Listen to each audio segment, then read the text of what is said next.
जाती है। जब वो लौटती है तो सारी कहानी अपने माता और पिता को बताती है। माता और पिता उससे खुद थाने ले जाते हैं और उसकी गिरफ्तारी हो जाती है। उधर राजस्थान की राजधानी जयपुर के मोहाना इलाके में एक दिल दहला देने वाली घटना सामने आई। यहाँ एक महिला ने अपने प्रेमी के साथ मिलकर पति की हत्या कर दी। सबूत मिटाने के लिए शव को आग के हवाले कर दिया। पुलिस ने मामले का खुलासा करते हुए आरोपी पत्नी और उसके प्रेमी को गिरफ्तार कर लिया है। कट्टे में पति की लाश लेकर बॉयफ्रेंड संग बाइक पर जयपुर में महिला घूम रही थी। तो चलिए हम आपको दो तस्वीर दिखाते हैं। पहली तस्वीर मेरठ की है और जहां पर पत्नी ने प्रेमी के साथ मिलकर पति को मार डाला और महिला और उसका प्रेमी पुलिस की गिरफ्त में है। दूसरी तस्वीर जयपुर की है जहां महिला अपने प्रेमी के साथ मिलकर पति को मौत के घाट उतारती है और उसके बाद बाइक पर उसके लाश को कट्टे में रखकर घूमती रही।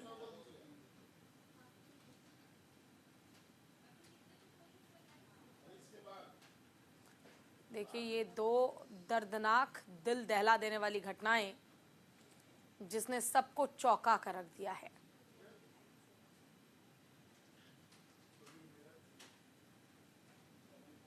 पहला मामला मेरठ का, दूसरा मामला जयपुर का।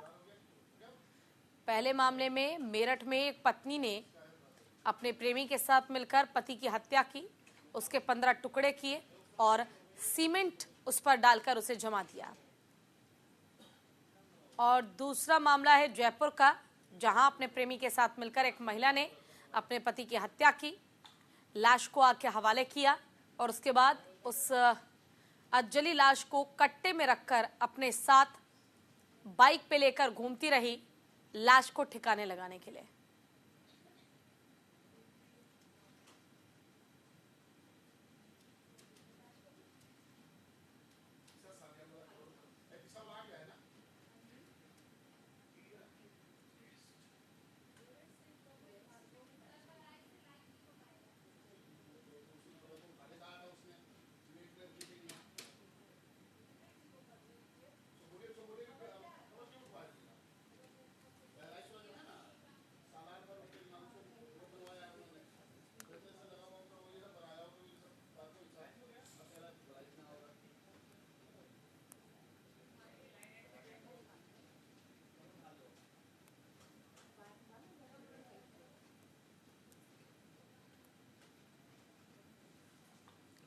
तो देखिए फिलहाल ये बड़ी खबर हम आपको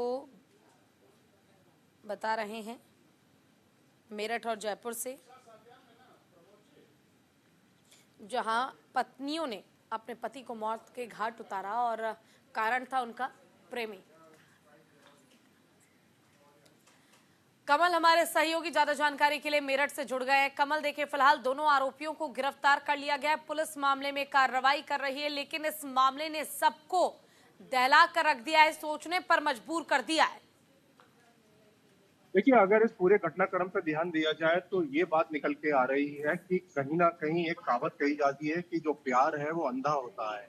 और इस पूरे घटनाक्रम में देखा जाए तो लड़की है वो कहीं ना कहीं प्यार के चक्कर में, इश्क के चक्कर में दो लोगों की जिंदगी खराब कर गई। सबसे पहले ये कि उसकी जो शादी हुई थी वो भी लव मैरिज थी और एक तरफा प्यार था, और प्यार इस हद तक था कि उन्होंने अपने घर वालों की रजामंदी के बगैर घर से भागकर शादी करी थी। 5 साल के करीब ये शादी चली, लेकिन इस बीच आपस में क्या हुआ ये तो किसी को नहीं पता, लेकिन दोबारा से इस लड़की को प्यार हो जाता है और उस प्यार को पाने के चक्कर में जिससे उसे पहला प्यार था, जिससे उसने शादी करी, जिससे उससे एक बच्चा था, उसने उसको मौत के घाट उतार दिया।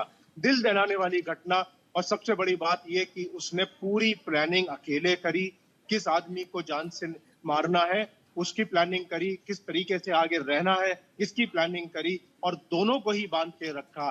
जिस तरीके से आज फार्श हुआ है उससे साफ जाहिर होता है कि जो ये लड़की है इसने सबसे पहले ये प्लानिंग करी कि जो उसका नया प्रेमी है उसको कैसे फांसा जाए, उसको कैसे मनाया जाए कि जब हत्या को अंजाम दिया जाएगा तो वो उसका साथ दे, और उसके बाद घटनाक्रम को अंजाम देने के बाद किस तरीके से जो लाश है उसको ठिकाना लगाया जाए और फिर आगे की प्लानिंग करें। तो कुल मिला के ये कहा जा सकता है कि एक प्यार ने जो है वो पूरी की पूरी जिंदगी खत्म कर दी, परिवार खत्म कर दिया, और आज अगर कुछ है तो ये सोचने के लिए मजबूर हो गया कि आखिर वो ऐसा प्यार क्या था जिसके पीछे वो अंधे होकर पहले प्यार को भूल गई और दूसरे प्यार को भी उसने फंसा लिया। जी। बिल्कुल देखिए, लेकिन क्या फायदा हुआ इस प्यार का जिसका अंजाम इतना बुरा हुआ कि उसने इतनी जिंदगियां बर्बाद कर दी। लेकिन ऐसे में मैंने वो तस्वीरें भी देखी सोशल मीडिया पे, किस तरह से जब आरोपी को कोर्ट ले जाया गया तो वहां पर उसके कपड़े फाड़ने की कोशिश की गई, उसके साथ हाथापाई करने की कोशिश की गई। अब इस मामले में आगे क्या कार्रवाई की जाएगी कमल, किस और मामले की जांच बढ़ती हुई नजर आ रही है फिलहाल? काफी हद तक देखा जाए जो पुलिस ने वर्कआउट किया है उनके अनुसार तो ये मामला लगभग पूरा खुलासा कर दिया गया है। हालांकि पहलुओं पर अब जो एविडेंसेस हैं उनको ढूंढा जा रहा है, तलाश किया जा रहा है कि कोई ऐसा तो व्यक्ति नहीं है कि इन दोनों के अलावा भी इसमें शामिल था, क्योंकि जिस तरीके से प्रेस कॉन्फ्रेंस करी गई उसमें कुछ तो एविडेंसेस पुलिस ने मीडिया के सामने पेश करी।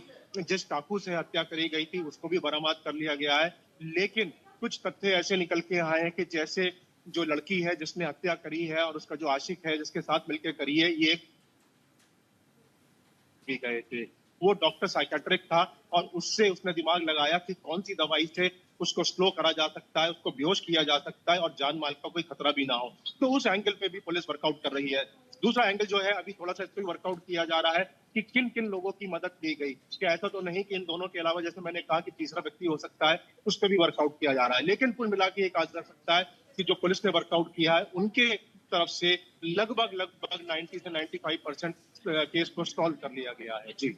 बिल्कुल देखिए, और मैं भी खुद इस मामले में लगातार अपडेट देख रही हूं कि किस तरह से पुलिस ने त्वरित कार्रवाई करते हुए दोनों आरोपियों को गिरफ्तार किया और गिरफ्तारी के बाद एक एक कर जो मामले की कड़ियां हैं वो खुलती चली गई। लेकिन ये भी आपसे समझना चाहूंगी कमल कि जिस तरीके से इस दर्दनाक घटना को अंजाम दिया, एक लड़का जो 9 साल से अपने परिवार को छोड़कर एक लड़की के साथ रहता है, उसके साथ शादी करता है, शादी के बंधन के बाद उसे शायद अंदाजा भी नहीं होगा कि उसकी पत्नी इस तरीके से उसके साथ घटना को अंजाम देगी। लड़की के परिजनों का साफ ये कहना है कि उसने खुद कन्फेस किया उनके सामने कि उसने इस घटना को अंजाम दिया है, उसने अपने पति की हत्या कर दी है।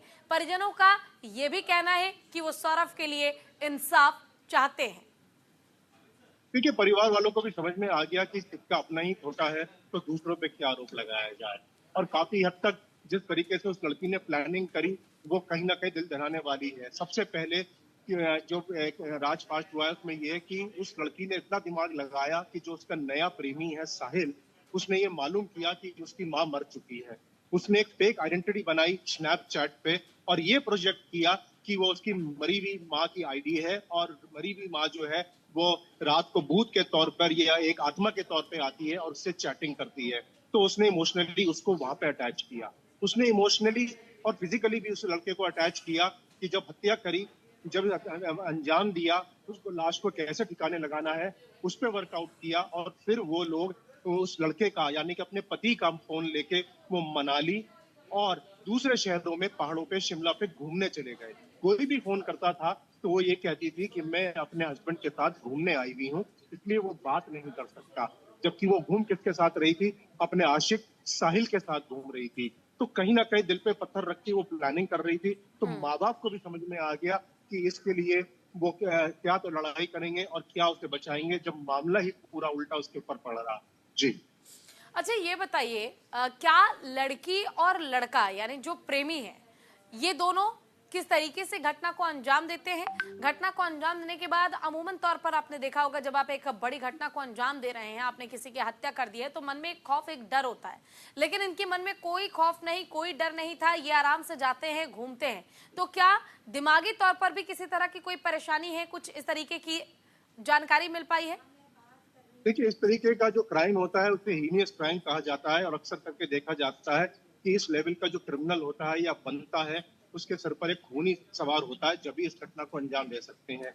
ये भी सामने निकल के आया है कि जो लड़की है वो पहले शराब का विरोध करा करती थी और सौरभ की काफी हद तक उसकी शराब की लत की वजह से स्ट्रीट बनना भी बंद हो गई थी। लेकिन वो सौरभ को तो रोक पाई, लेकिन वो खुद शराब पीने लग गई। साहिल को भी उसने शराब पिलाना शुरू किया और दोनों अक्सर शराब की पार्टियां करा करते थे और किराए के मकान में रहते थे जहां पर अय्याशी करी जाती थी। तो काफी हद तक जिस दिन इस घटनाक्रम को अंजाम दिया गया वो दोनों ही नशे में थे, शराब का नशा था और काफी हद तक ये भी देखने को मिला है, जो एविडेंसेस आई हैं कि सौरभ के खाने में उसने बेहोशी की दवा